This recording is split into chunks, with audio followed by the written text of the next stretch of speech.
नमस्कार, मैं हूं हिमांशु और आप देख रहे हैं हलचल इंडिया। बेबाक खबर तेज असर। आइए जानते हैं आज की खबरें।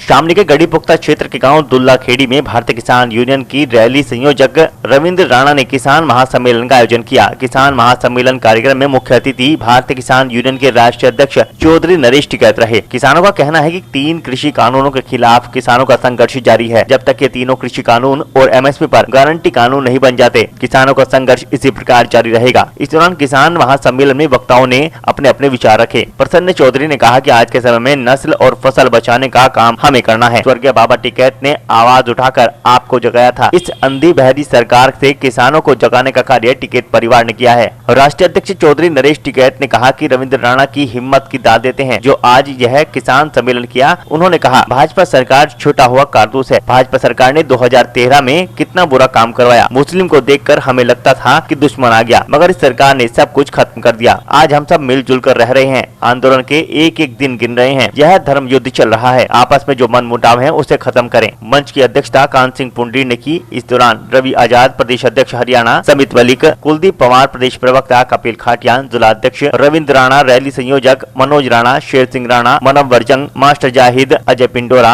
रविंद्र सिंह चेयरमैन, चौधरी विनय कुमार, विशाल बालियान, देशराज, भूपेंद्र राणा, बाबा सूरजमल, सतीश मूज, सद्दाम आदि मौजूद रहे। वहीं किसान सम्मेलन की सूचना पर जनपद शामली के ASP ओम प्रकाश सिंह, थानाध्यक्ष गढ़ी पुख्ता महावीर सिंह अलर्ट मोड पर दिखाई दिए। 85% जनता की लड़ाई है। जो 3 कानून है, पहला कानून जमीन छीनने का है, दूसरा कानून मंडी छीनने का है और तीसरा कानून इस देश का अनाज छीनने का है। जो अगर यही स्थिति रही है, कानून लागू हो गए तो किसी को भी ये अनाज नहीं मिलेगा। ये इसलिए सबको खड़ा होना पड़ेगा। ये किसान की लड़ाई नहीं, भारत की लड़ाई है। भारत के 85% लोगों की लड़ाई।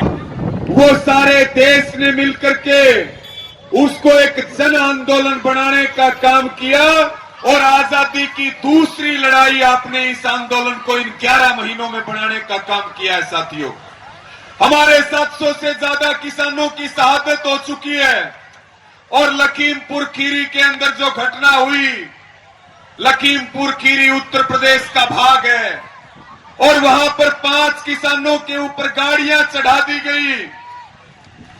शायद जो किसान थे उस दिन उनके घर में खाना नहीं बना होगा, कोई रोटी नहीं खा पाया होगा। हमें याद आता है कि कैसे अंग्रेज अत्याचार करते थे, कैसे मुगल अत्याचार करते थे और उसके बाद बीजेपी के लोग कहते हैं कि 45 लाख रुपए दे दिए और हमारा तो समझौता हो गया। राकेश टिकैत जी ने एक बात कही थी, बोला 45 लाख रुपए समझौता नहीं है। अगर तुम 45 लाख को समझौता मानते हो तो अपने खाता नंबर दो, 5 मिनट में तुम्हारे पैसे वापस डाल देंगे, तुम्हारे पैसे वापस भेज देंगे। समझौता था मंत्री की पद से बर्खास्तगी का, समझौता था गिरफ्तारी का और आज भी वही है। और साथियों, ये 45 लाख की बात करते हैं। हिंदुस्तान का किसान इनको 45 करोड़ रुपए देगा। भाजपा वाले अपने बेटों के ऊपर गाड़ियां चढ़वाएं, हम इनको 45 लाख करोड़। तो साथियों, आप सबने एक काम करना है, शक्ति साथ के भाईचारे को जोड़ करके, सबको साथ लेकर के, क्योंकि ये आंदोलन का ऐलान है। या तो बिल वापसी होगी, नहीं तो हमारी लाशें आएंगी। हम खाली हाथ लौट करके आने वाले नहीं है। बात सरकार को सुन लेनी चाहिए। और साथियों, आज भी वही मांग है कि केंद्रीय गृह राज्य मंत्री की पद से बर्खास्तगी हो, उसकी गिरफ्तारी हो और जो ये उत्तर प्रदेश के चुनाव हैं, जिनको नाम दिया गया मिशन उत्तर प्रदेश, क्योंकि बीजेपी केवल वोट की चोट समझती है। अभी हरियाणा के एलनाबाद में उपचुनाव है और आज आपके बीच में कह रहे अभी वहां भी हम गांव-गांव में लगे हुए। हमें किसी पार्टी से कोई मतलब नहीं, ना चुनाव लड़ना ना लड़वाना हमारा उद्देश्य है।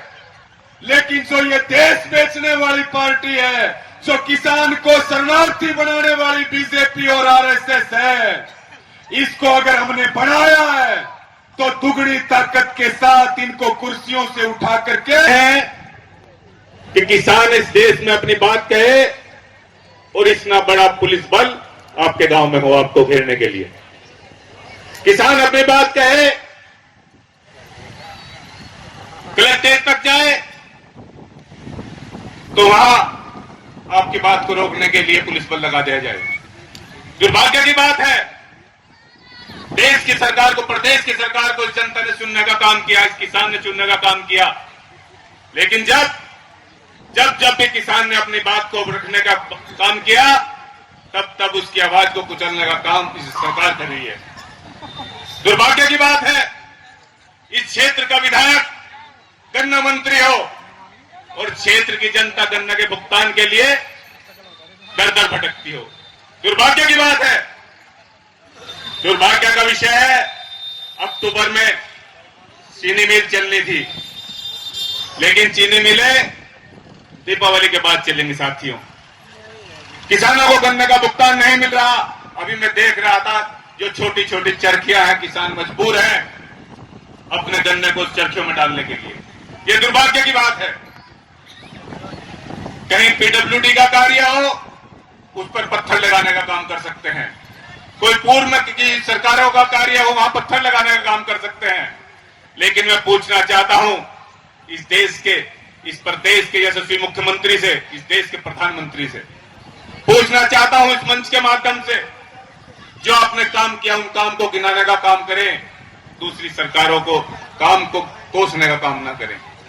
साथियों, किस प्रकार से देश के प्रधानमंत्री को यहाँ के युवा ने, यहाँ के नौजवान ने, यहाँ के बहन बेटियों ने, माताओं बहनों ने सपोर्ट किया, यहाँ के बुजुर्गों ने सपोर्ट किया। किस प्रकार से कोरोना काल में थाली पीटने का काम किया। प्रधानमंत्री ने कहा कि थाली पीट दो, ताली बजा दो, दिया जला दो, किस तरीके से सपोर्ट किया। लेकिन देश का प्रधानमंत्री किस प्रकार से सपोर्ट कर रहा है साथियों। एक समय चला था कि मैं भी चौकीदार हूं, प्रधानमंत्री ने कहा कि मैं चौकीदार हूं, मैं सेवक हूं। साथियों, मैं पूछना चाहता हूं, मेरे बिरादरी के, मेरे समाज के किसान भाइयों ने, किसान भाइयों के बेटों ने मोबाइल पर लिखना शुरू कर दिया था कि मैं भी चौकीदार हूं, मैं भी चौकीदार हूं, मैं भी चौकीदार हूं। साथियों, शर्म की बात है, 1 साल से किसान आंदोलन चल रहा है, 1 साल हो गया आंदोलन चलते। कितने भाइयों ने लिखा कि मैं भी किसान हूं, कितने भाइयों ने लिखा मैं भी किसान हूं। क्या नहीं लिखना चाहिए? हम सब किसान हैं। किसानों के बस का तो यही तो है भाई, विरोध जताना है पंचायतों के जरिए से, आंदोलन के जरिए से। तो प्रधानमंत्री जी, हमें नहीं पता प्रधानमंत्री जी का मन क्या है, क्या हमें चाह रहे। किसानों से कहीं बात का हमें बदला ले रहे। बदला तो हमें लेना चाहता, हमने तो सरकार बना रखी, हमें इसीलिए सरकार बनाई थी हमने, भाई हमें ये दिन देखने को मिलेंगे। लखीमपुरी का भी जो कांड हुआ था, उसमें अभी आपकी मांग थी कि मंत्री जी को बर्खास्त किया जाए, अभी इस पर भी कोई कार्रवाई नहीं की सरकार ने।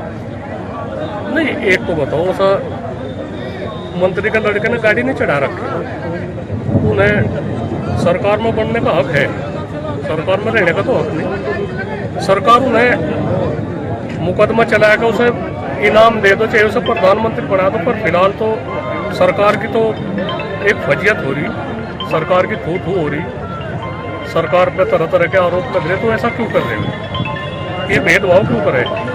मोदी जी ने अभी टीम बनाई है सांसदों की, एमएलए की, सब गाँव में जाके पंचायत करेंगे और किसानों को समझाएंगे कि किसान के हित में है सरकार। नायक के साथ 50-50, 100 तो सुरक्षा कर्मी भेजो में, जिब तो वो पंचायत कर सके। गांव में कितना विरोध है, फिर उसका वो मुकदमे करें। हम यहाँ गए, प्रधानमंत्री को हम सलाह दे इस तरह का कदम न उठावे, लोगों में बहुत गुस्सा है, इस तरह का कदम में न उठावे। और बातचीत के जरिए से किसान को मान लेंगे, किसानों की कोई ऐसी बात नहीं, बातचीत के जरिए से सर मामले को सोच जाओ। सांसदों के बस का नहीं है मामला सोच जाना। आपने कहा था कि नेताओं को, मंत्रियों को, विधायकों को, किसी को गांव में घुसने नहीं देंगे। नहीं, हमने घुसने की कभी नहीं कही। हमने तो यह कही भाई, हम इन्हें सुना दे, गांव विरोध हो रहा है, जनता में विरोध है, आप जाने का थोड़ा सा फरेज रख लो। हमने इस तरह की बात कही, हमने घुसने की नहीं कही। हम चले जाऊंगे, सब घुसका लग जाएगा, उन्हें पता क्या क्या हो रहा है, के ऊपर विरोध हो रहा है इनका। तो किसी के खिलाफ काले झंडे दिखाए जा, विरोध प्रदर्शन हो, नारेबाजी हो, तो वो अच्छी थोड़ा ही लगे। हम लोग गए उसका फरेज रखे, वह बात नहीं है भाजपा की जो 2013 में 2017 में थी। यह बात मन में से निकाल दो ये।